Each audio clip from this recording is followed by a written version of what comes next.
Un franc-maçon est tout simplement un suppôt de Satan qui lui a fait allégeance et s'est allié à sa cause, détruire l'humain, la morale, la justice, les mœurs et tout rapport avec le divin et la religion. Tu le vois, les francs-maçons sont des satanistes qui veulent supprimer d'autres spiritualités que la leur, qui leur permet de violer et tuer des enfants avec l'approbation de leur divinité. Satan, Lucifer, Baal, Moloch, tous le même jeu. Hey, salut les suppôts, mes très chers damnés, mes très chères maudites, et bisous les pêcheurs. Je sens qu'entre le titre et l'intro de cette vidéo, elle va pas réussir à passer dans les groupes Facebook. Donc, vu que tu sais que je suis nul sur la forme, mais pas dégueu sur le fond, je t'invite à partager cette vidéo à toutes les personnes que tu connais et qui s'intéressent à la franc-maçonnerie. Moi, ça me ferait plaisir en tout cas, car pourquoi je me retrouve à être obligé de vous faire une vidéo sur Satan et la franc-maçonnerie? Eh bien parce que j'en ai eu assez de lire des bêtises et de voir que bien trop peu de francs-maçons rétablissent la réalité. Faut voir que c'est pas évident. Comment les gens peuvent être tordus au point de propager au XXIe siècle que le mal absolu se cacherait en plein cœur des cérémonies maçonniques qui sont toutes disponibles sur Internet pourtant? Mais surtout, comment tu peux expliquer à des gens que quelque chose qui n'existe pas, n'existe pas? Je suis désolé. Désolé, il n'y a pas de rituel satanique, il n'y a pas de sacrifice sanglant de bébé, de chèvre, même pas un petit kiri pour le goûter. J'arrive jamais à choper le triangle là. Puis j'aurais dû le prendre au lait de chèvre. Ceux qui me suivent depuis 1 an et demi sur cette chaîne, ou depuis 7 ans dans Franc-Maçonnerie Magazine, le savent, j'ai un peu poncé le sujet avant de faire cette vidéo. Mais peut-être que toi, tu débarques sur cette chaîne et tu ne me connais pas. Oh la claque. Peut-être même qu'on t'a passé ce lien et que tu t'apprêtes à me dire « Juste pour savoir, vous êtes à combien de degrés? Vous avez passé le 30e ?» Ou bien « Lol, quand vous aurez dépassé les ateliers bleus, on vous expliquera. » Juste pour qu'on soit d'accord, on va faire un petit rappel. Tous les rites maçonniques ne sont pas en 33 grades. Tous mes grades sont dans ma bio et je collectionne les rituels maçonniques depuis plus de 10 ans. Les rites français, style émulation, régime écossais rectifié, rite opératif de Salomon, rite d'York, standard d'Écosse, rites égyptiens et j'en passe, tout ça, c'est pas en 33 grades. Il y en a 2, le RE2A, rite écossais ancien et accepté, et une variante en 33 grades du rite égyptien, et encore dans une obédience suite à en fait un accord de fusion en 1862. Donc chaton. Non, il n'existe pas une franc-maçonnerie en 33 grades, mais des dizaines de rites, et des centaines de versions de rites parfois. Et pas du tout en 33 grades ou degrés forcément. Mais alors, d'où ça vient cette légende de Satan qui serait l'objet d'un culte secret en franc-maçonnerie?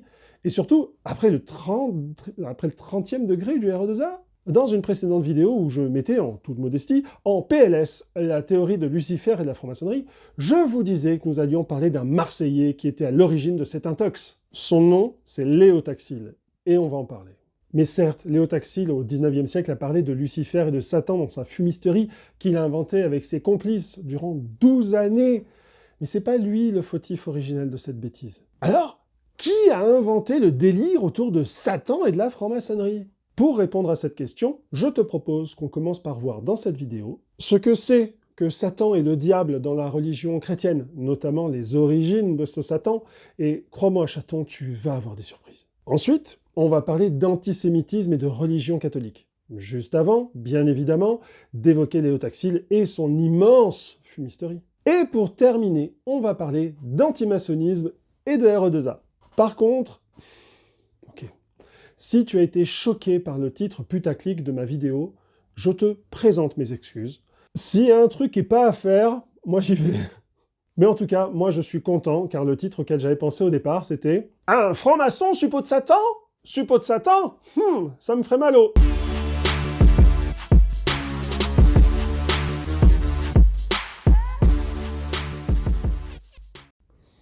Tu te poses des questions sur la franc-maçonnerie ou tu veux faire de nouveaux progrès en franc-maçonnerie? Alors, clique sur s'abonner, tu cliques sur la cloche, hein, t'oublies pas, comme ça te permettra de recevoir une notification tous les premiers et troisièmes dimanches de chaque mois, à chaque fois que je publie une vidéo, à 9 h. LOL, quand vous aurez dépassé les ateliers bleus, on vous expliquera. Allons, la bêtise humaine n'a pas de limite. Taxil, 19 avril 1897.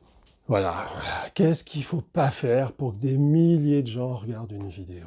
Mais avant qu'on commence, je vais te faire une mise à jour de ma précédente vidéo sur Lucifer, justement, car dans la vidéo, je disais qu'il y avait un truc chelou sur le frère qui disait qu'il avait entendu parler de Lucifer dans une réunion d'un haut grade. Le frangin, ça fait des années qu'il sort des bouquins et fait des conférences pour parler d'une franc-maçonnerie luciférienne. J'avais détaillé en long, en large et en travers en quoi il s'était vautré lamentablement et que ce mot de Lucifer qu'il avait pu entendre une fois apparaissait dans une version de travail basée sur un rituel des années 1770-80 et que, au profit d'une révision des rituels dans les années 2010, une obédience n'avait rien trouvé de mieux que de laisser le mot Lucifer pour désigner l'étoile du matin, c'est-à-dire Vénus, pour désigner le moment à partir duquel les maçons se mettent au travail. Faut vraiment que tu vois la vidéo pour comprendre, parce que... Je te la mets, en fait, non, je vais te la mettre en vignette en haut, et aussi à la fin de la vidéo, tu vois. Or, j'ai eu confirmation, après avoir diffusé la vidéo, qu'en fait, pas du tout. Dans la version validée du rituel de 2015, dans l'obédience, dont faisait partie le frangin, le mot Lucifer n'en fait pas partie. Ainsi, je peux donc affirmer sans aucune forme de doute possible que le mot Lucifer ne fait absolument pas partie du moindre rituel maçonnique. Ou comme on dit chez moi à Marseille, chais! Par contre, je le rappelle à ceux qui ont vu la vidéo, Lucifer dans la Bible, c'est Jésus. Relis la Bible. Tu pourrais alors me dire, ah ouais, et Satan alors? En vérité, je ne comprends pas que les gens fantasment de manière aussi tordue à imaginer des rituels sataniques en franc-maçonnerie. Bon, faut dire, c'est une très bonne calomnie, car il y a quoi de pire que d'accuser des gens d'être des suppôts de Satan? La pédophilie? T'inquiète, chaton. On fera aussi une vidéo sur cette monstruosité calomnieuse. Mais aujourd'hui, on va parler du fantasme de Satan qui habiterait la franc-maçonnerie. T'as vu, j'ai pas redit la vanne sur Satan qui habite la franc-maçonnerie. Ouais, mais est-ce que je vais le laisser dans le titre? Ouais, mais je vais me faire défoncer par les vieux ronchons, quoi. C'est pas sérieux. Ouais, mais c'est drôle. Ouais, mais ça décrédibilise tout ce que je fais, mon travail. Ça décrédibilise même peut-être la franc-maçonnerie en général. Ouais, mais c'est drôle. T'as vu? C'est ça le principe de la tentation que le diable de notre vision contemporaine de la Bible réalise. Or, c'est pas Satan qui m'a tenté, c'est ma quête de vivre en étant heureux parce que je suis un homme libre de prendre mes propres décisions sans avoir à supporter les incompétences limitantes de ceux qui se sont enfermés dans une fausse dignité. Et si je me plante, c'est pour moi. Et tu vas voir que tu sois maçon ou profane, en regardant cette vidéo, tu vas être soit rassuré, soit, si t'es vraiment atteint de complotisme, tu risques d'avoir le doute. Le doute parce que tout ce que je vais te dire est vérifiable, se base sur des écrits, et tu vas pouvoir te réinformer toi-même. Je te le dis donc très officiellement, il n'y a pas de Satan en franc-maçonnerie. Chais. À quelque degré ou grade que ce soit, dans quelque rite que ce soit. Car si je te dis Satan, tu me réponds quoi? Le diable cornu tout rouge, comme s'il avait été trempé dans de la biceptine? Biceptine... Logique, c'est l'image populaire qu'on a tous dans notre monde contemporain, mais historiquement parlant, c'est pas du tout ça. Notamment dans la Bible.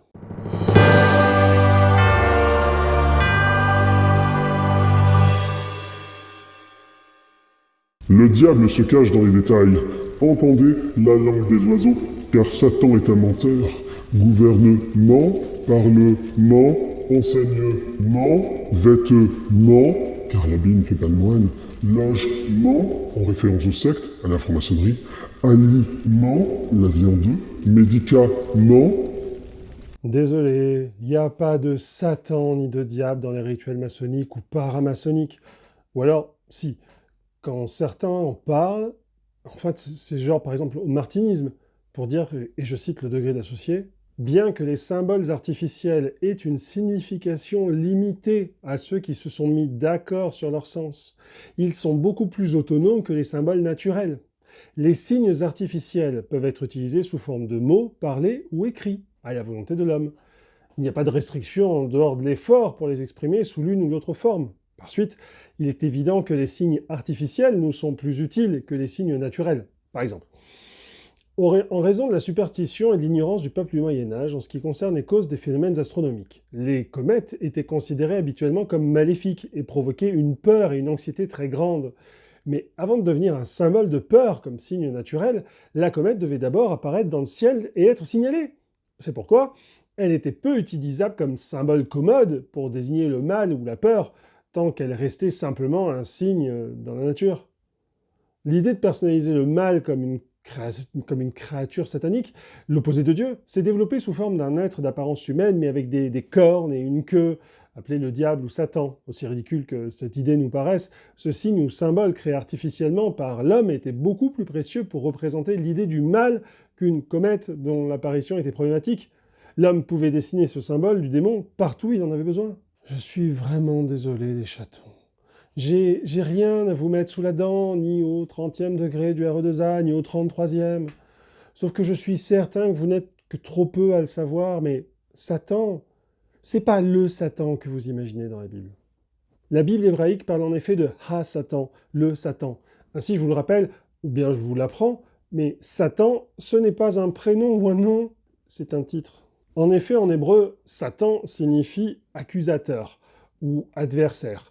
On le voit dans le livre de Job ou dans celui de Zacharie, où Yahvé disculpe et restaure le grand prêtre Josué. Ainsi, Zacharie 3.1. Le Seigneur me fit voir Josué, le grand prêtre, qui se tenait devant l'ange du Seigneur, tandis que le Satan était debout à sa droite pour l'accuser. Le Satan, c'est l'accusateur.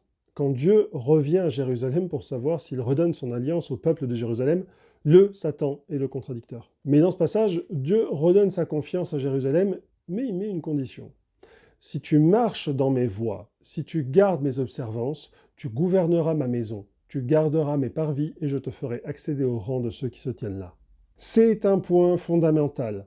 Seuls ceux qui obéissent à Dieu peuvent avoir ses faveurs. Mais tu le renies ou tu doutes de lui, et c'est mort. Et c'est justement cette fidélité qui va être éprouvée dans la légende de Job. C'est un peu long, donc je vais vous résumer tout ça. En gros, il y avait un homme intègre, droit, qui craignait Dieu et s'écartait du mal. Et un jour, Satan, le Satan, dit à Dieu qu'il revenait de rôder sur terre. Et Dieu lui demande s'il a vu son fidèle serviteur, Job.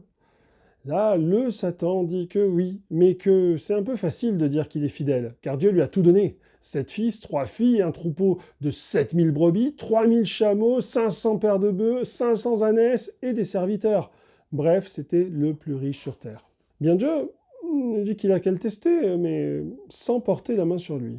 Et là, le Satan, il y va pas avec le dos de la cuillère. Les bœufs et les ânesses, hop, enlevés par des bédouins ou tués par une tempête de feu du ciel. Les serviteurs, tués dans le raid. Les chameaux, pareil, enlevés par des Chaldéens et les serviteurs, tués. Bam. Ses fils et ses filles, un ouragan s'est levé du fin fond du désert et a fait s'écrouler la maison dans laquelle ils étaient. Là, tu peux te dire, ça fait beaucoup quand même. Mais Job, il se rase le crâne, déchire son manteau et se jette à genoux en disant que c'est pas grave, il est venu sur terre sans rien posséder, donc il recommencera. Ses fils, ses filles et ses serviteurs, je suis sûr qu'ils ont beaucoup apprécié. Et voilà, au fil des pages, il lui file encore des malheurs, et encore, et à chaque fois, il loue le Seigneur. Franchement, c'est lourd à lire. Mais bref, à un moment, à la fin du chapitre 42, le Satan, il peut plus rien faire. Alors, Dieu reconnaît que Job a été fidèle et lui octroie tout ce qu'il possédait, mais en double. Et pour ses enfants, il lui en donne autant. Bon, moi je plains quand même la pauvre femme qui devait en être à son 14e enfant à la fin, mais bon.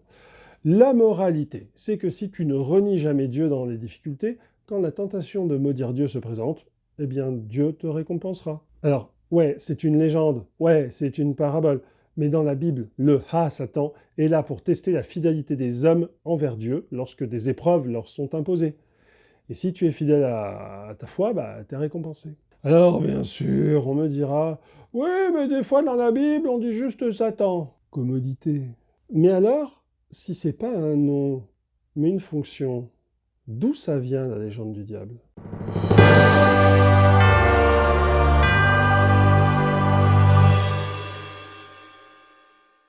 Allah, le serpent et Mahomet son prophète, la pire version de Satan, c'est quand il se fait passer pour monothéiste. Je préfère encore un franc-maçon, même si j'ai envie de les brûler tous aussi. La source la plus récente provient de la traduction grecque de la Bible.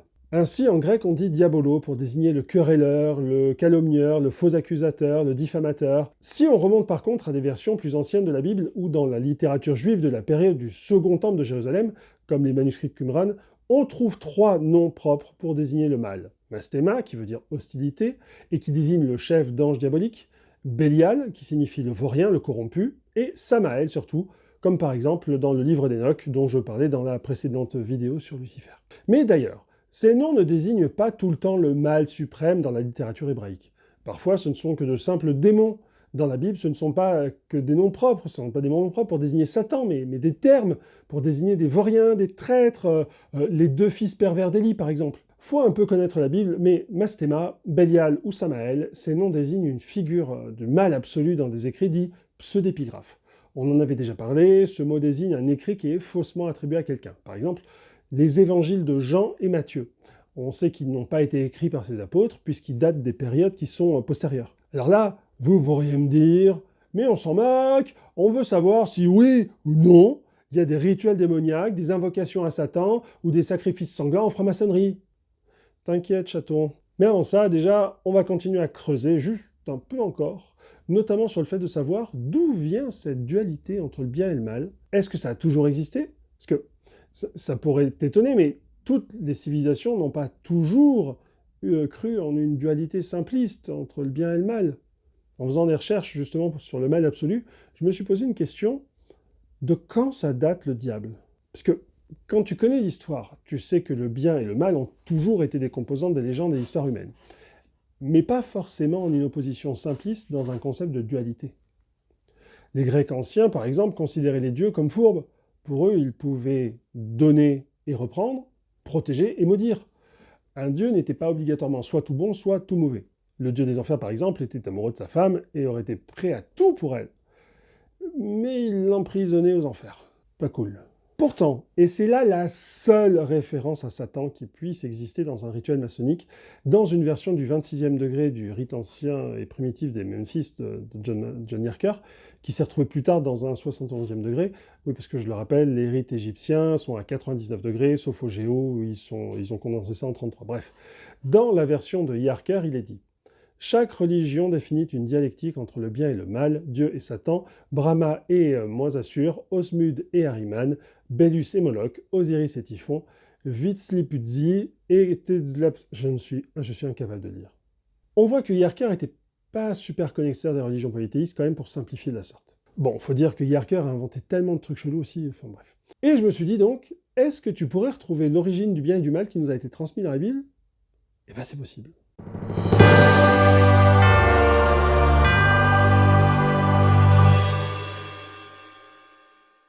J'insiste que les francs-maçons, êtres humains, ne constituent aucun danger pour aucun être humain. C'est Satan, franc-maçon, qui est un problème. Je ne suis pas franc-maçon. Le moment venu, je ferai la demande pour devenir franc-maçon et apprendre des choses. Je ne suis pas magicien.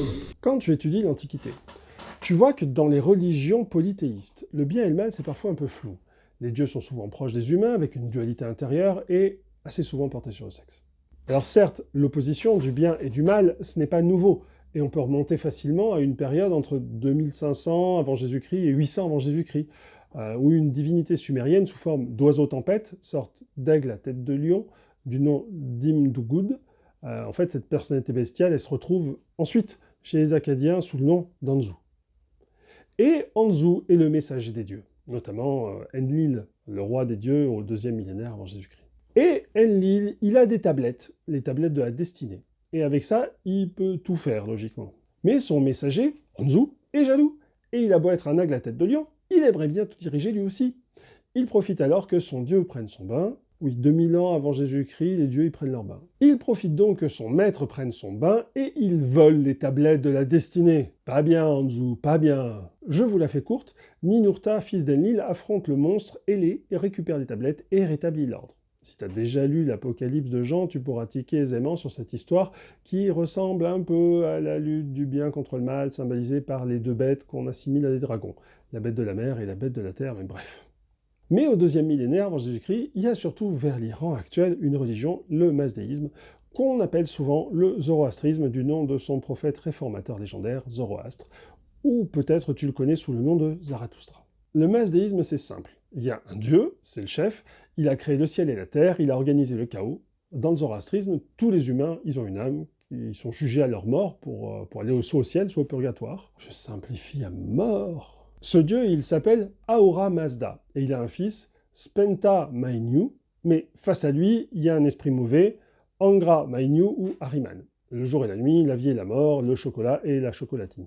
Bref, ce Angra Mainyu ou Ahriman, c'est l'esprit des ténèbres, du mal, de la mort, mais surtout un esprit trompeur. Je te la fais simple, l'opposition entre Dieu et le diable, on le doit à des mecs en Iran, il y a 2000 ans. Tu me crois pas? Bah écoute, regarde à quoi il ressemble dans une pièce retrouvée dans le trésor de Clous, qui date du 5e siècle avant notre ère. Voilà, on voit la photo. Voilà, une divinité à cornes. Pourquoi? Bah parce qu'en fait, on l'accusait d'être si mauvais qu'il avait tué le taureau primordial, Gush Urvan. Le taureau primordial, en fait, c'était la créature qui a été créée en même temps que le premier homme par Ahura Mazda. Pour ceux qui kiffent la religion de Mitra, ça devrait leur faire tilt. En effet, Mitra est une divinité postérieure de la même région qui, arrivant dans un monde romain, se retrouve dans une mythologie où un dieu, aidé de deux gars du nom de Cotès et Autopatès, il se doit de capturer un taureau dans une caverne, de le mettre à mort, et grâce à son sang et à son sperme, il peut restaurer tout l'ordre cosmique et réparer la nature mise à mal par Phéton, qui avait emprunté son char à son père Sol, le soleil, avait foutu le bordel. Elle est chaude cette vidéo en fait. On retient donc que les juifs, les hébreux, ils ont rien inventé, mais que forcément il y a bien un antisémite dans la salle pour nous parler du complot judéo-maçonnique.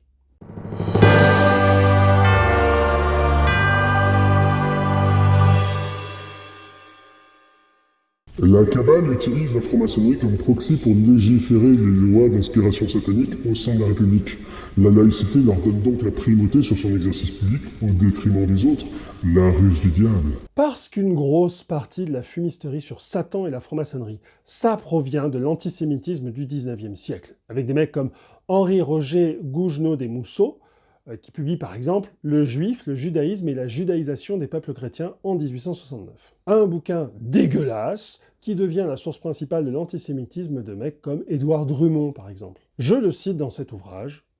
Les loges maçonniques que maudit l'Église chrétienne deviennent donc pour Israël les suppléantes indispensables de la synagogue, et jusque dans le sein des républiques les plus libres, le judaïsme cède au besoin de ne répondre qu'à l'ombre du mystère et dans le fond des loges, ce qu'il appelle l'éducation intellectuelle et morale des siens, l'amour des supérieurs que poursuit l'ordre, et le mot de ralliement qui fait marcher les frères adoptifs du même pas que les frères du même sang.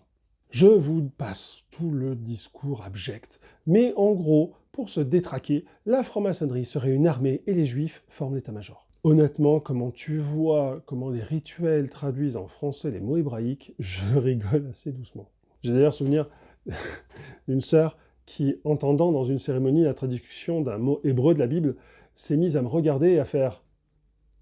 Parce que la traduction du mot légendaire du rituel, ça voulait absolument pas dire ça en hébreu. Enfin, bref. Mais relier la franc-maçonnerie aux hébreux, c'est pas nouveau.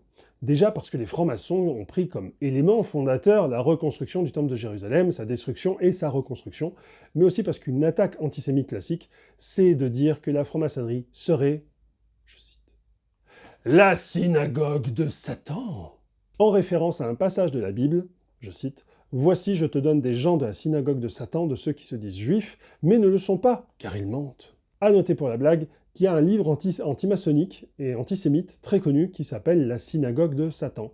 Mais là où c'est très drôle, c'est qu'une des sources de ces âneries, c'est une fumisterie inventée de toutes pièces par un Marseillais.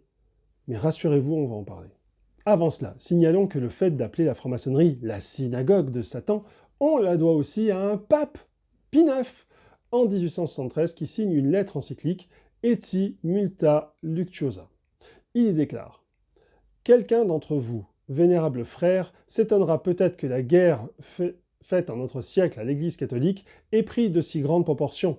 Mais celui qui aura bien compris le caractère, les tendances, le but des sectes, qu'elles s'intitulent maçonniques ou qu'elles prennent un autre nom, et les comparera avec le caractère, la nature et le développement de cette lutte déclarée à l'Église sur presque toute la surface du globe, ne pourra révoquer en doute que la calamité présente ne doit être attribuée principalement comme à sa cause aux ruses et aux machinations de ces mêmes sectes. C'est d'elles que se compose la synagogue de Satan qui arme ses troupes, déploie ses enseignes et engage la lutte contre l'Église du Christ. Vous l'aurez compris, tous ceux qui sont contre l'Église catholique, c'est la synagogue de Satan, voyons. Donc en 1884, quand Léon XIII fait une encyclique contre la franc-maçonnerie, il se place simplement en droite ligne de ses prédécesseurs.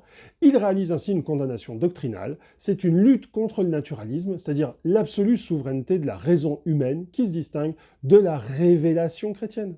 C'est aussi une réaction contre ce qu'on appelle la libre pensée.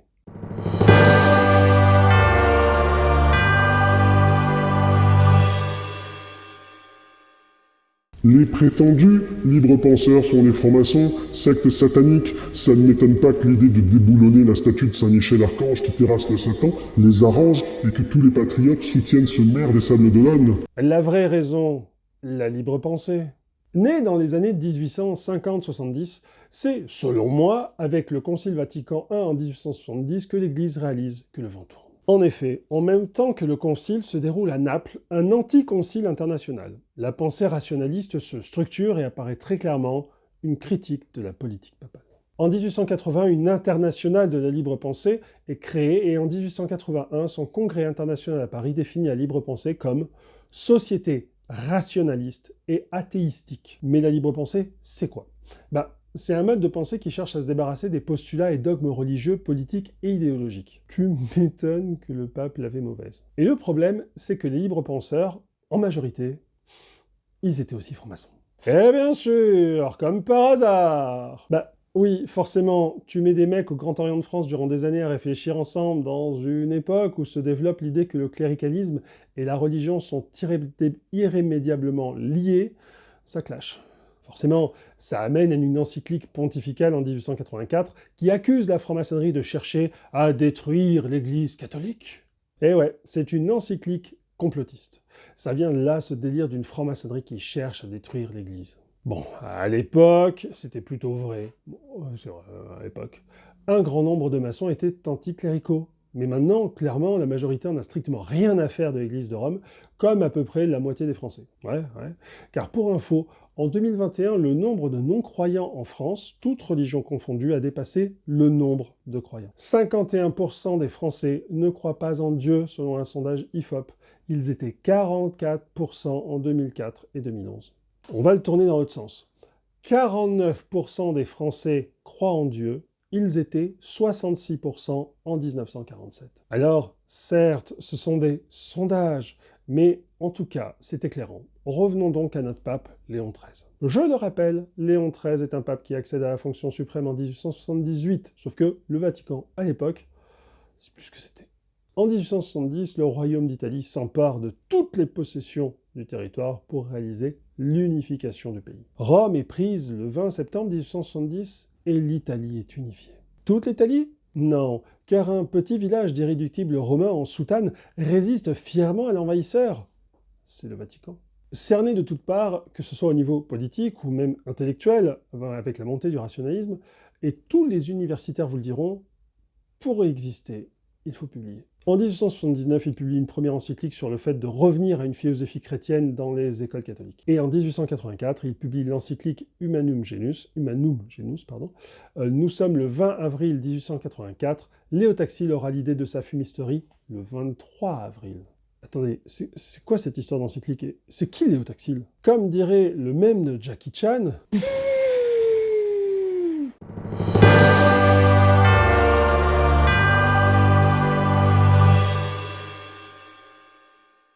La franc-maçonnerie, c'est l'église du diable.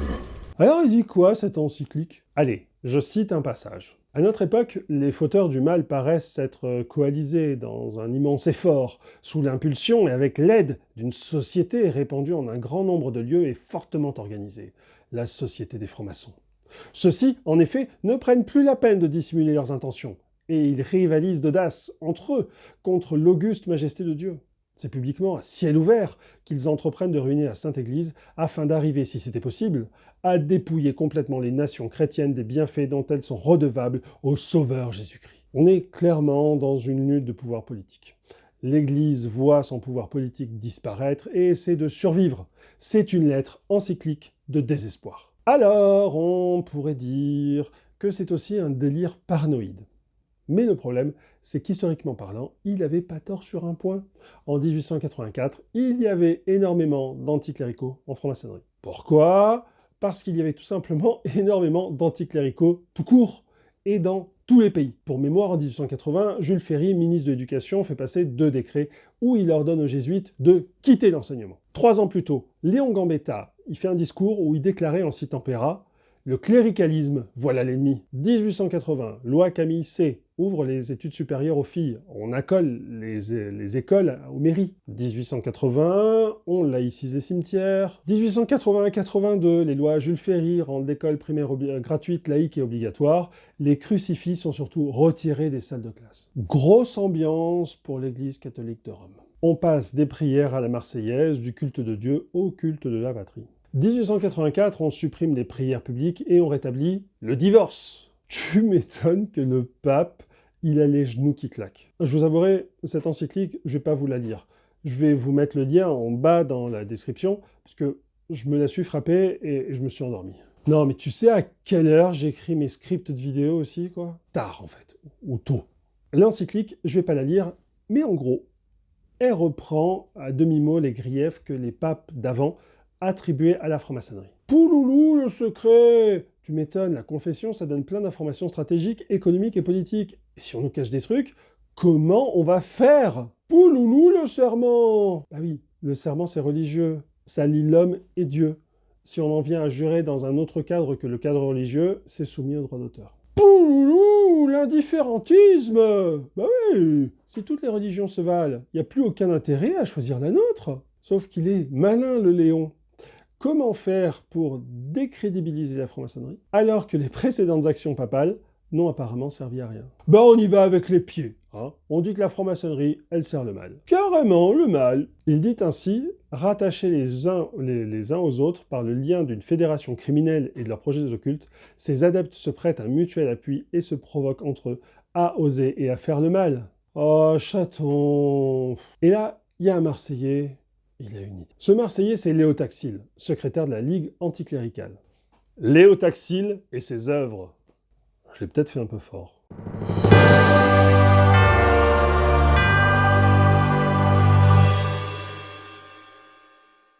Thierry Mélenchon a montré que la source exacte de la prétendue lettre se trouve dans Le Diable au XIXe siècle, tome 2, chapitre 35, page 594-60-618, du docteur Bataille, pseudonyme du fameux mystificateur Léo Taxil. Gabriel Antoine Jogan-Pagès dit Léo Taxil de son nom de plume, c'est le prince du complotisme. Que dis-je? Le pape du complotisme? Car à la base, Taxil, c'est un anticlérical. Ce qui n'est pas très original en France au XIXe siècle, mais lui, il est allé plus loin que beaucoup d'autres. C'est un anticlérical acharné, secrétaire général de la Ligue anticléricale même. Il y passe tout son temps. J'ai recensé 19 ouvrages qu'il a fait pour dénoncer l'Église de Rome. Et à un moment dans sa vie, il va se produire un truc. Et à partir de ce moment-là, il va vouer 12 ans de son existence à inventer des trucs de fou sur la franc-maçonnerie et Lucifer. Car lui, son fonds de commerce, c'est pas la réflexion étayée par les faits. Non, non. Lui, c'est un des fondateurs de ce qu'on appelle désormais les fake news. Il utilise tout. La médisance, la méchanceté, l'humour graveleux, tout est bon pour vendre. Son credo, mentir, calomnier et vendre ça. Pour le lol. Alors, associer franc-maçonnerie, Lucifer et Satan, ouais, c'est clairement une fake news selon la norme contemporaine. Oh, rassurez-vous, je ne vais pas vous faire une biographie de Taxil. Bernard Murassiol l'a fait bien mieux que moi sur Kern, je vous mets son article dans la description. Il y a aussi une vidéo YouTube d'un historien qui se nomme Robert Rossi et dont on reparlera sur cette chaîne. Mais pour moi, Taxil, c'est un formidable romancier fantastique. Il prend des choses de la réalité et il les fait dériver vers un monde imaginaire où il invente des dizaines de personnages. Dans Le Diable au XIXe siècle, sa plus grande œuvre, il y a un truc qui est tombé dans l'oubli et que j'ai redécouvert, c'est qu'il a carrément inventé une planète. Oui, une planète du nom de Oulis, je sais pas comment on dit, où pour s'y rendre, il faut chevaucher sur le dos d'un aigle blanc, dit l'oiseau sacré de Paimon, et cet oiseau, il t'amène à travers l'espace sur cette planète. Alors, ce serait une planète d'un autre système solaire, plus petite que la nôtre, et celui qui dirige là-bas, il s'appelle Ariel. Il est fort, Ariel. Sous son commandement, il a, je cite, 600 millions de lutins. Et ce qui est drôle, Ce qui est super drôle, c'est que ce féministe de Taxil, il fait toujours mouche, même à l'époque actuelle. Si tu regardes le premier commentaire sous la vidéo de Robert Rossi, dont je viens de parler, il y a un mec qui l'a dit « Léo Taxil a donné sa vie pour la vérité et il en est mort. » Mais qu'est-ce que tu racontes, mec? Taxil, il est mort 10 ans après avoir révélé que tout ce qu'il avait écrit sur la franc-maçonnerie et le palladisme, c'était de l'arnaque. Ah oui, je t'ai pas dit. Taxil, en enfumage, c'est un gars sûr. Imaginez, le gars, il a été initié le 21 février 1881. 21 février. Et le 17 octobre, il a été exclu de sa loge. En tout et pour tout, il avait assisté à 3 tenues maçonniques seulement sur les 8 organisées au grade d'apprenti. 3 tenues, grosse source de fiabilité sur la franc-maçonnerie, le mec. En tout cas, il a publié beaucoup d'antimaçonnisme, mais surtout beaucoup d'anticléricalisme. Pour ce faire, il passe par une librairie qui publie ses écrits, la librairie anticléricale Marie Jogan. Marie Jogan. Ah oui, c'est sa femme, au 26 et 35 rue des Écoles. Et si vous ne me croyez pas, je vais vous lire le titre de ses ouvrages. C'est pour toi, chaton catholique, qui cite ses ouvrages systématiquement sur l'antimaçonnisme et qui oublie qu'il a publié... Ah bah la calotte, les soutanes grotesques, la chasse au corbeau, le fils du jésuite, les bêtises sacrées, revue critique de la superstition, les friponneries religieuses, plus de cafards, calotte et calotin, les pornographes sacrés, la confession et les confesseurs, la Bible amusante, un pape femelle, l'empoisonneur Léon XIII et les 5 millions du chanoine, la prostitution contemporaine, les amours secrètes de Pie IX par un ancien camérier secret du pape en 2 volumes, les maîtresses du pape, roman historique anticlérical, la vie du veuillot immaculé, les livres secrets des confesseurs dévoilés aux pères de famille. Vous l'aurez peut-être remarqué, sa signature, c'est de dénoncer le catholicisme par le sexe. Voici la manière dont il présente son ouvrage, Les livres secrets des confesseurs dévoilés aux pères de famille. Je cite. Cet ouvrage reproduit les principaux livres et manuels qui sont en usage dans les grands séminaires et au moyen desquels les jeunes abbés s'instruisent des questions les plus délicates. Ce sont ces manuels secrets ayant pour auteur le révérend père de Brenne, Monseigneur Bouvier, Monseigneur Claret, etc. que les évêques ont toujours dérobé à la vigilance des gouvernements, car ces livres sont la preuve flagrante de l'enseignement abominable des séminaires et de l'horrible immoralité du confessionnal. C'est cette méthode de la diffamation que Taxil va introduire pour faire le coup de sa carrière.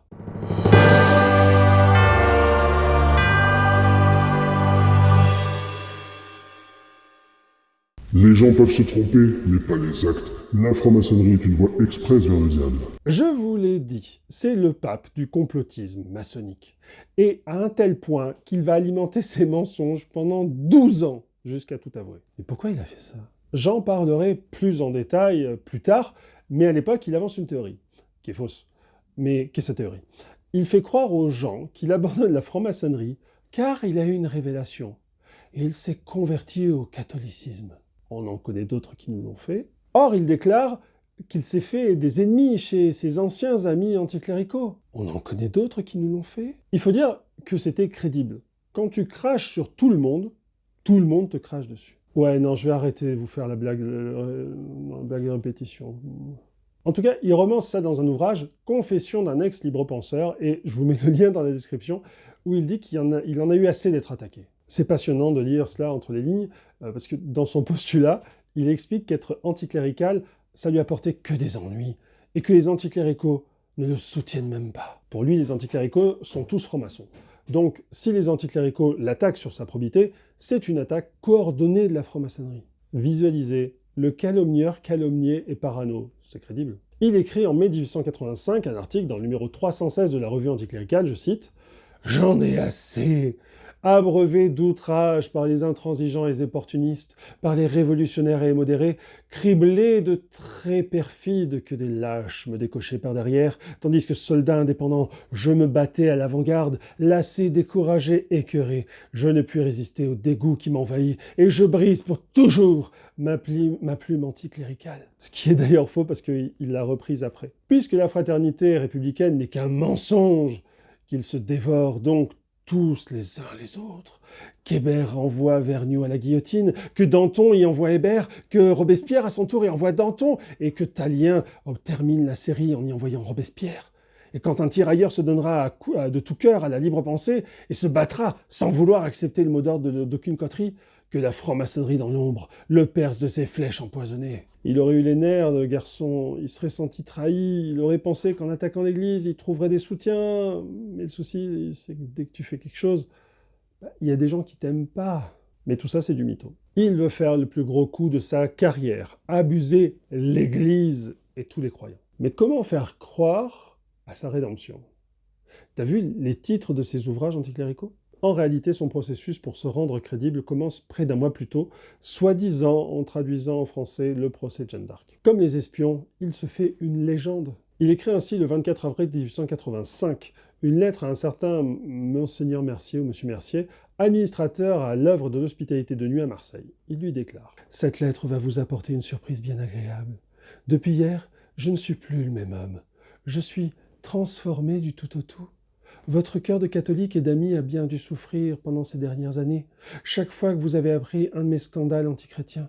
Mais sans doute, vous avez prié pour moi, et car vous me portiez, je le sais, une réelle affection. Et vos prières ont été exaucées. C'est hier, vers 3 heures de l'après-midi, que j'ai entendu, en moi-même, comme une voix me reprochant toutes mes fautes. Ça a été plus fort que moi, j'ai pleuré. Mes impiétés m'ont fait horreur, je me suis demandé si je pourrais jamais obtenir le pardon de mon Dieu, que j'ai tant outragé, puis j'ai considéré combien sa miséricorde est infinie et j'ai pris espoir. Et comme ce gars-là, il ose tout, il ose même demander à son interlocuteur une messe d'action de grâce à Notre-Dame de la Garde. Tant qu'à faire. On est Marseillais ou on l'est pas? Mais quel est le rapport avec la franc-maçonnerie et Satan? Outre mon jeu d'acteur qui s'améliore au fur et à mesure des vidéos.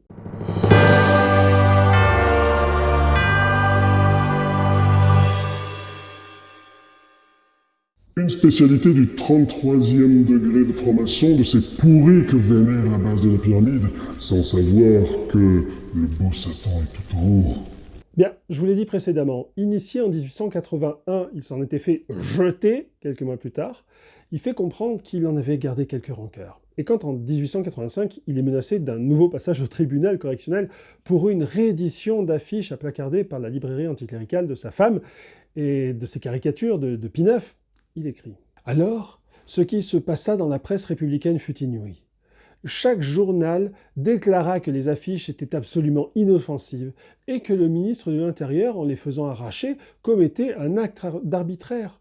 Seulement les écrivains du parti, sauf de rares exceptions, ajoutaient, comme s'ils eussent obéi à un mot d'ordre, qu'ils étaient désolés d'avoir à plaider en cette occasion la cause d'un infâme personnage, etc., etc., Toutes les vieilles calomnies furent rééditées dans cette circonstance. Ce fut un déchaînement général. J'avoue que je ne m'attendais pas à ce coup-là. La franc-maçonnerie qui me pardonnait pas mon indépendance avait bien manœuvré. Un désespoir profond m'envahit. Je trouvais toute naturelle l'explosion de colère des catholiques. C'étaient des adversaires. De leur part, toute récrimination était légitime.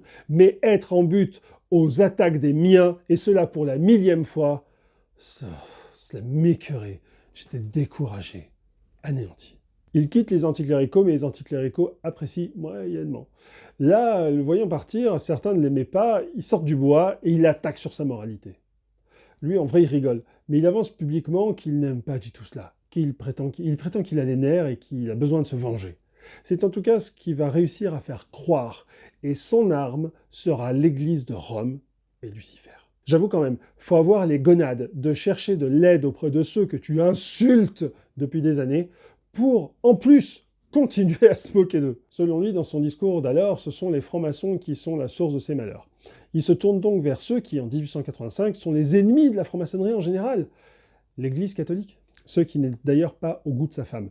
Farouche anticlérical, il déclare ainsi « Ma femme et mes collaborateurs du jour où ils surent que j'étais décidé à me rétracter publiquement, m'accablèrent sans cesse de reproches, et j'eus à soutenir chez moi de véritables assauts.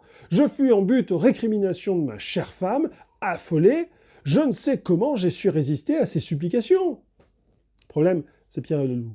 Un menteur, quand il parle, on ne sait plus s'il dit la vérité ou s'il ment. Et en réponse à cette confidence, lors d'une réunion de la Ligue, il lui est déclaré « Sa femme, répondirent-ils après que mon collaborateur eut parlé, elle est d'accord avec lui, elle joue la comédie encore plus habilement que son mari. » En fait, non. Sa femme, elle est furieuse. Je vous rappelle qu'elle gère une librairie anticléricale largement alimentée par la renommée de son mari. Si le mari arrête de publier de l'anticléricalisme, forcément la librairie, elle va finir par couler avec des dettes. Et là, certains représentants de l'Église se disent « prise de guerre ». Il se fait alors approcher par Monseigneur d'Irende, nonce du Saint-Siège à Paris, et il commence sa pseudo-rédemption en devenant une source des secrets inavouables de la franc-maçonnerie. En effet, depuis 1797, dans les Mémoires pour servir à l'histoire du jacobinisme de l'abbé Baruel, apparaît un concept, celui des arrière-loges. L'abbé Baruel l'a un peu mauvaise de la Révolution française, et il cherche des coupables. Vu que la franc-maçonnerie est alors toujours à terre, les loges ayant été dissoutes en masse, il cible les francs-maçons comme source de la chute de la royauté et de l'Église de France, et il s'invente un délire pour dire que ce sont des arrière-loges qui auraient comploté dans l'ombre en exploitant la naïveté des frères pour leur faire réaliser un dessein secret. 21e siècle, il y a encore des gens sur Internet qui sortent ces arguments. Et voilà, au passage, je viens de te glisser la source de la théorie des arrière-loges. Les complotistes de maintenant, ils n'inventent rien ex nihilo, ils développent juste des concepts délirants existants précédemment. Il n'y a aucune créativité dans vos discours, les chatons.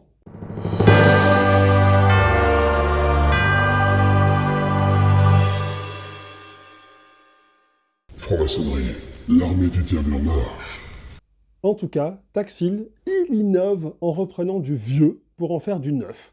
Car à l'époque, il y a des textes antimaçonniques très célèbres dans les milieux lettrés, comme le pamphlet de Monseigneur Louis-Gaston de Ségur, qui a connu de mémoire près d'une centaine de rééditions. Je te dis le titre de 1821, « Les francs-maçons, ce qu'ils sont, ce qu'ils font, ce qu'ils veulent », qui reprend le concept des arrière-loges de Baruel, mais qui cette fois y rajoute l'expression de la main du diable. Rien que ça! D'ailleurs, en lançant ma chaîne, je te le disais, je m'étais amusé de voir un mec un jour me parler des hautes loges. En fait, c'est de Monseigneur de Ségur que vient l'expression de haute maçonnerie. Bah oui, il y a les hauts grades, donc les mecs ils pensent qu'il y a des hautes loges, puisqu'il y a des hauts grades. Alors qu'en maçonnerie, les termes sont beaucoup plus compliqués que ça. Devant les attaques anticléricales de francs-maçons de l'époque, les personnes pieuses se déchaînent. Et en cette fin de 19e siècle, pour attaquer la maçonnerie, le truc ultime, c'est de relier les maçons à Satan. Et Taxil est pour pas mal dans l'histoire avec Lucifer, dont je vous parlais dans une précédente vidéo. Imaginez, indirectement, il a quand même été à la source d'un congrès antimaçonnique international dans la ville de Trente en 1893. Je vous donne le sujet du congrès. Y a-t-il une organisation internationale des francs-maçons sous un chef suprême dont le pouvoir a une influence sur toute l'action politique sur le globe? Quand tu connais le boxon, que c'est dans les obédiences, le fait que dès que tu mets 10 francs-maçons dans une pièce, il y a la moitié qui veut se barrer pour fonder une nouvelle obédience. Et que quand tu es secrétaire, tu dois faire 3 relances pour que tout le monde te réponde à ton mail pour savoir qui sera là à la tenue de demain. Rien que le fait d'imaginer une seule et même personne qui dirigerait tout le monde, ça nous fait marrer à tous les grades. Mais Taxil, lui, il exploite ce fantasme. Voici la théorie antimaçonnique que Taxil invente dans ses Confessions d'un ex-libre penseur. Selon le dogme maçonnique, dont la révélation progressive est donnée aux initiés à partir du grade de maître, il existe un Dieu, organisateur et non créateur des mondes, lequel mérite les hommages de l'humanité. Mais ce Dieu n'est pas celui qu'adorent les chrétiens. Dans ses chapitres et aréopages, ou loge des hauts grades, la franc-maçonnerie enseigne que la Bible a interverti les rôles des puissances surnaturelles, et c'est pourquoi la secte prétend rétablir la vérité. À l'en croire, le Dieu des catholiques n'est qu'un mauvais principe, un génie malfaisant, jaloux, barbare, un tyran immatériel, ennemi acharné du bonheur des hommes. Par contre, Lucifer, son antagoniste, est le génie du bien, le principe vertueux du sage, l'esprit de liberté, la mine, la race humaine, et c'est lui le vrai Dieu. Aussi, dans les arrière-loges, Lucifer, censément père de Caïn, de Canaan et d'un certain Hiram, est adoré par les francs-maçons sous les divers titres d'être suprême, Dieu nature et grand architecte de l'univers. Ouais, parfois, les Marseillais jouent de la flûte.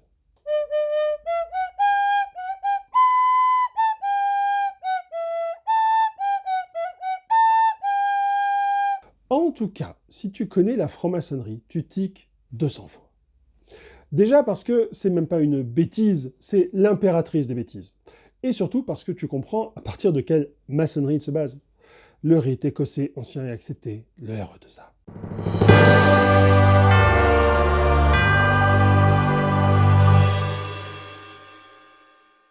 Le secret de la franc-maçonnerie qu'on vous cache, c'est que leur patron, c'est le diable, Satan lui-même.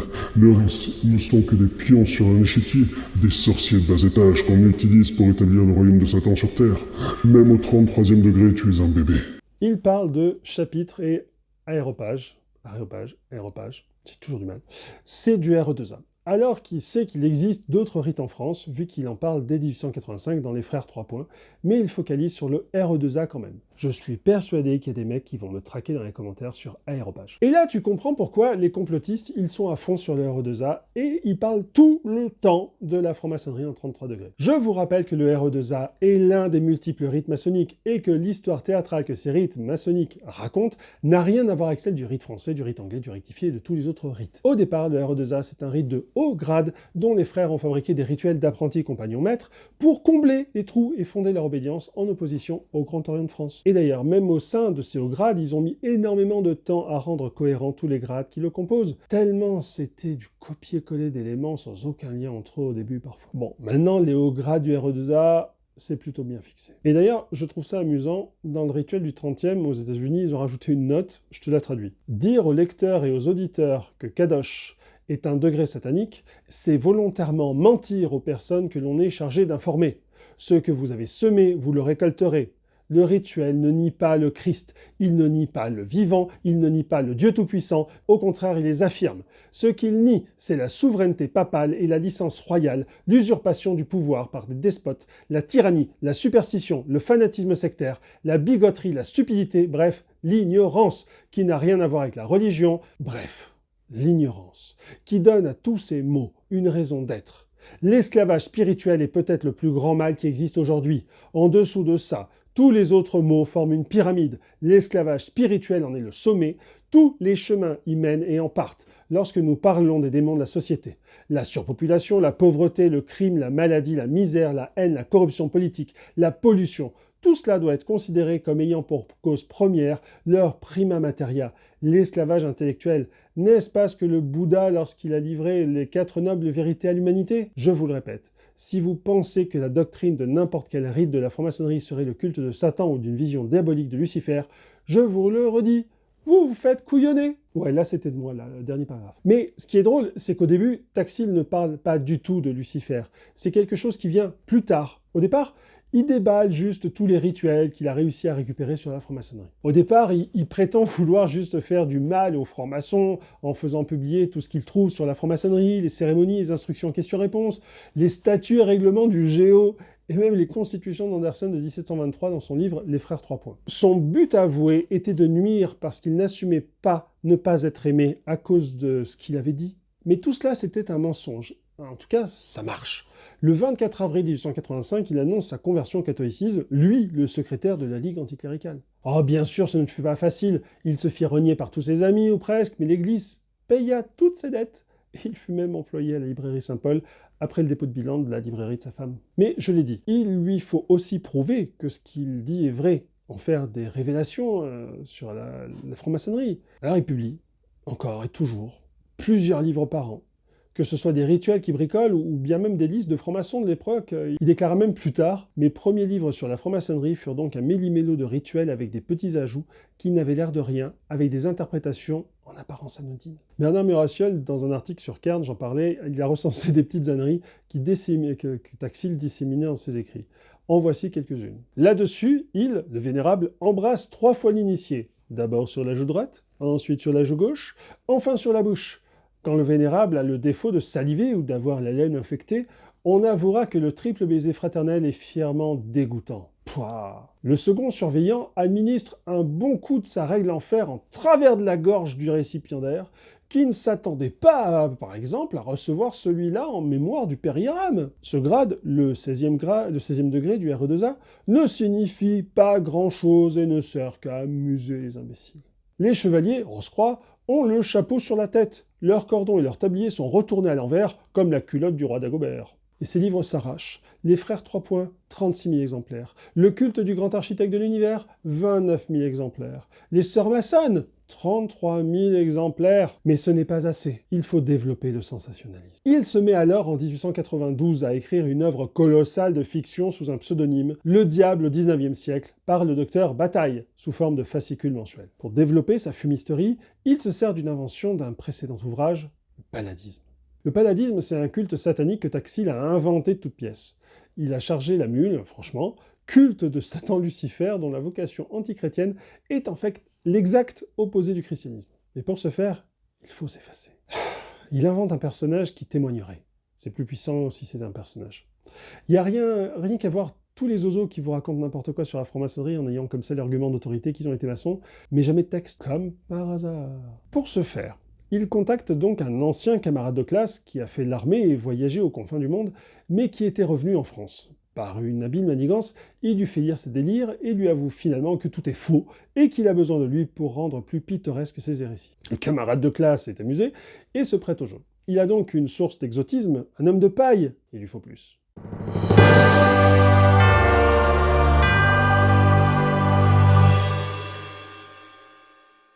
Oui, je me doute, mais la franc-maçonnerie, c'est Satan. Il faut rappeler le danger de fricoter avec le diable. Au fil des ans, il publie aussi d'autres livres. Mais surtout, il publie d'autres livres sous pseudonyme qui confirment ce que ces livres disent en inventant d'autres auteurs. Adolphe Ricou, c'est lui. E. Viator, c'est lui. Diana Vaughan, c'est lui aussi. D'ailleurs, elle, un jour, si j'ai le temps, faudrait que je vous fasse une vidéo complète sur cette ânerie du palladisme, parce que c'est colossal. Mais ce qui est drôle tout de même, c'est que les gens le croient tellement qu'il réussit à convaincre d'autres personnes qui vont alors raconter eux aussi des bêtises, comme si c'était vrai. Il est même reçu par le pape en venant à l'improviste à Rome. Prenez Domenico Margiotta, Abel Clarin de la Rive, Léo Meurin, qui est un prêtre jésuite devenu archevêque, Jules Douanel, fondateur de l'église gnostique de France. Domenico Margiotta, c'est colossal. Le mec a repris des éléments de Taxil, et il en a inventé d'autres. Même Taxil était ébahi. Genre, il aurait rencontré le diable sous la forme d'une chèvre qui lui aurait léché la main et brûlé. Il dit aussi qu'il a vu un démon sortir d'une bouteille de whisky. L'histoire ne disant pas s'il s'était pas sifflé la bouteille de whisky avant. En tout cas, pendant 12 ans, Taxil réussit à se moquer de tous les crédules possibles et inimaginables. Bon, il y en a qui s'en doutaient un petit peu, mais il réussit à chaque fois à passer. Et là, je vais me faire un kiff. Je vais me faire un kiff en vous lisant les aveux de Léo Taxil le 19 avril 1897 devant la Société de Géographie, car franchement, c'est un truc de fou. Non, il y en a pour 20 pages. Je t'ai enchaîné non-stop durant toute la vidéo. Tu dois avoir le cerveau qui fume. Non, à la place, à chaque fois que vous entendrez n'importe quoi sur la franc-maçonnerie, que ce soit à propos du diable, à propos de Lucifer, des 30e et 33e degrés, j'aimerais que vous ayez une petite pensée pour Léo Taxil. Et pour vous y aider, je vais vous lire un document qu'on ne diffuse jamais sur les réseaux sociaux catholiques. Tiens, c'est bizarre, pourquoi? C'est une lettre de Léo Taxil au pape Léon XIII, le 20 juin 1897, soit 2 mois après avoir avoué qu'il s'était bien moqué des catholiques crédules. Voici les lettres, et je vous rappelle que, moi-même étant croyant, ça me fait quand même un petit peu mal de voir ce qui s'est passé, mais je vais vous lire la lettre. Très Saint-Père, on dit que vous n'êtes pas content depuis le 19 avril de cette année, la 20e de votre glorieux pontificat. Le dénouement inattendu de ma joyeuse mystification vous a mis surtout en grande colère, comme un simple père du chêne, car savoir qu'on a été mystifié pendant 12 ans par un libre penseur sceptique est chose éminemment désagréable. Quand on est le représentant de l'Esprit Saint, quand on est directement et de façon permanente inspiré par le divin pigeon, mais savoir que cette posture ridicule est connue du monde entier, voilà le comble du désagrément. Voilà ce qui vexe au suprême degré. Oh, mon pape, quelle tuile pour le dogme de votre infaillibilité! Un fumiste marseillais s'est payé de votre vénérable tête. Horreur! Et il avait pris ses mesures pour que sa fumisterie se terminât en éclatant comme une bombe après un vacarme retentissant dans la presse des 2 hémisphères. Malédiction. Joachim, mon vieux Joachim, je comprends votre saint courroux. Il me semble voir votre grimace à la lecture de cet amusant article dans lequel Henri Rochefort résuma si bien la situation. Ce très saint père qui reçut le fumiste en audience particulière ne peut contester avoir été de mèche avec lui, sans quoi son infaillibilité, dont il a fait un dogme, serait irrémédiablement réduite en poussière. Du moment où il ne s'est pas aperçu du tour que se disposait à lui jouer son visiteur, que devient cette lumière d'en haut sur laquelle repose, aux yeux des gâteux du catholicisme, tout le pouvoir des successeurs de Saint-Pierre? Léo Taxil s'est fiché de lui, mais lui se fichait de nous. Et si le premier a, pendant 12 ans, fait avaler ses blagues aux évêques, le second nous ingurgite les siennes depuis 12 siècles.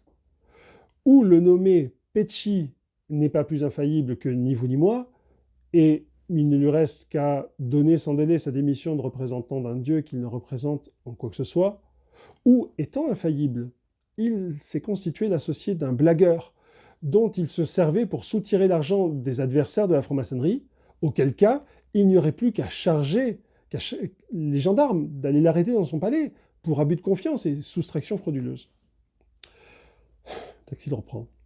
3 fois, hélas, mon vieux Joachim. Voilà le dilemme qu'un illustre pamphlétaire vous a posé au milieu des bravos de la galerie. Et de Paris à New York, de Londres à Montevideo, la presse universelle a répété le dilemme, et partout les applaudissements ont retenti, partout on s'est esclaffé de votre confusion, de partout les pieds de nez se sont esquissés, moqueurs dans la direction de votre triple couronne. Et vous vous demandiez, oh, le 13e des sacrés Léons, si ce n'était point là, cauchemar. De cauchemar point, vous étiez bien éveillé, et le formidable éclat de rire qui secoua le globe était l'irritante réalité. Très Saint-Père, je vous dois une consolation. Le flot de l'impiété grossit tous les jours. C'est une véritable marée qui monte sans cesse. Dans la chère France, qui est la fille aînée de l'Église, l'enseignement a été laïcisé depuis bien des années déjà, de telle sorte que les nouvelles générations qui s'élèvent dans les écoles de l'État ne connaissent pas le premier mot de l'histoire sainte. En plusieurs circonstances, j'ai constaté avec une douleur indicible que des jeunes gens ignorent les édifiantes aventures d'Abraham, Isaac, Jacob, Joseph, Moïse, Josué, Gédéon, Samson, Samuel, Boz, Saül, David, Salomon, Élie, Élisée, Jonas, Ézéchiel, Esther, Tobie, Judith, Daniel, etc. De ces noms célèbres et vénérés, ils ont tout au plus une vague idée. À la question qu'un digne prêtre posa naguère, « Connaissez-vous les Maccabées ?» Il lui fut répondu, « Très peu, je ne suis allé que 2 fois voir la morgue. » Un tel état de choses est navrant. Où irons-nous, juste ciel, si la connaissance des pieux épisodes de la Bible se perd, si les écrits inspirés autrefois par le divin Pigeon tombent dans l'oubli? Il est temps de réagir, très Saint-Père. C'est pourquoi j'entreprends une nouvelle édition des Saintes Écritures. Je n'omettrai rien et je tâcherai de rendre cette lecture aussi attrayante que possible. Vous verrez ça. À mon prochain voyage à Rome, je solliciterai de votre auguste main encore une bénédiction spéciale à ajouter à ma précieuse collection. Si, cependant, vous en rapportant à moi, vous daignez m'envoyer cette bénédiction de premier choix sans attendre ma visite, très Saint-Père, ne vous gênez pas. La joie de vous avoir mystifié ne diminue en rien mon zèle pour la diffusion des grandes vérités éternelles qui sont la base de la religion sublime dont vous êtes le pontife souverain. Je ne dis pas que ma Bible amusante contribuera beaucoup à raffermir la foi, mais elle aura néanmoins un avantage incontestable. En pénétrant parmi les victimes de l'État laïcisateur, en se faisant lire de ceux qui maintiennent ignorants ou ne connaissent que vaguement toutes ces belles choses, elle leur révélera ce qu'il est nécessaire de croire pour avoir le droit de se dire fils de l'Église catholique, apostolique et romaine. Si après ça, quelques-uns veulent admettre qu'il est possible à un homme de vivre 3 jours dans le ventre d'une baleine, sans parler des autres miracles bibliques, vous me devrez, mon vieux Joachim, de chaleureux remerciements pour vous avoir valu des recrues inespérées. Alors, sans rancune au sujet de ma mystification, n'est-ce pas? Ce livre vous aura consolé et nous redeviendrons bons amis, comme avant le 19 avril. Voyons. Ne te fais pas prier, Léon. Envoie-moi un petit acompte de bénédiction par retour de courrier. Paris, le 20 juin 1897, Léo Taxil. Voilà, j'espère que vous êtes 2 ou 3 à être restés aussi longtemps sur cette vidéo, et j'espère que vous avez pensé à y revenir pour découvrir la suite. Et pour vous remercier, j'aimerais qu'on fasse un truc amusant. Pour ma prochaine vidéo, tous les autres, barrez-vous, là c'est que pour les gens qui aiment bien les vidéos de ma chaîne. Oh, vous êtes quand même nombreux, ok. Pour ma prochaine vidéo, je vais faire une vidéo sur le thème « D'où venez-vous ?» Une phrase qui devrait parler à tous les maçons, mais qu'on peut interpréter de différentes manières. Ça me ferait donc très plaisir que vous me disiez de quelle ville vous me regardez. Et ainsi, on pourra faire une carte de France et même une carte du monde de notre communauté, parce que je sais qu'on me regarde déjà de Belgique, de Suisse, de Las Vegas, de Hong Kong, de Bali, tellement de pays étrangers, peut-être même de Corse et de Bretagne. Je suis d'origine bretonne. Donc, vous pouvez marquer votre ville dans les commentaires YouTube, en bas, m'envoyer un message privé sur Facebook, Twitter, ou m'envoyer un petit mail à hervé@apprentiperdu.fr. Ça me fera très plaisir de savoir d'où vous venez, et on va construire ensemble cette communauté. Et faites ça à chaque vidéo. Comme ça, on pourra étoffer notre carte du monde de la loge du grenier. Allez, Somatidbi.